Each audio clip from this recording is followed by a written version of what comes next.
ఇక మిగిలిన అప్డేట్స్ చూద్దాం. కర్నూలు బస్సు ప్రమాదంలో డ్రైవర్ మిరియాల లక్ష్మయ్యను పోలీసులు అరెస్ట్ చేశారు. డ్రైవర్ లక్ష్మయ్య పల్నాడు జిల్లా ఒప్పిచెర్లకు చెందిన వ్యక్తిగా పోలీసులు గుర్తించారు. 5వ తరగతి వరకు చదువుకున్న లక్ష్మయ్య 10వ తరగతి ఫేక్ సర్టిఫికేట్ తీసుకున్నట్టు చెప్తున్నారు.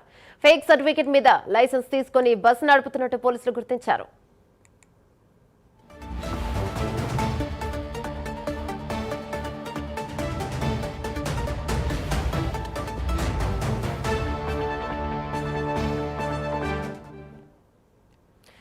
కర్నూలు బస్సు ప్రమాదం ఘటనపై ఏదైతే ఉందో ఇక ఆ ప్రమాదంపై రోజుకొక ట్విస్ట్ నెలకొంటుందని చెప్పుకోవచ్చు.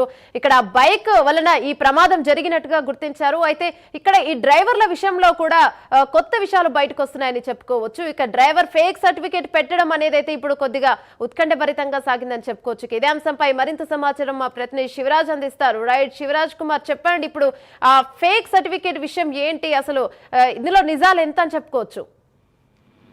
యమున, ఏదైతే నిన్న తెల్లవారుజామున జరిగిన బస్సు ప్రమాదంలో ముఖ్యంగా డ్రైవర్ నిర్లక్ష్యం కారణంగానే ఈ ప్రమాదం జరిగిందని చెప్పి అందరూ చెప్తున్న పరిస్థితి అయితే ఉంది. ముఖ్యంగా ఎవరైతే లక్ష్మయ్య ఉన్నాడో డ్రైవింగ్ చేస్తున్న సమయంలోనే ఈ బైక్ ను ఢీకొట్టిన అనంతరం ఏదైతే ఈ ప్రమాదం జరిగిన వెంటనే స్పందించాల్సిన డ్రైవర్ ఒకసారి అక్కడి నుంచి తప్పించుకునే ప్రయత్నం చేశారు. అక్కడి నుంచి ఆ స్పాట్ లో ఉండకుండా వెళ్ళిపోవడం కారణంగా లక్ష్మయ్య అయితే మరో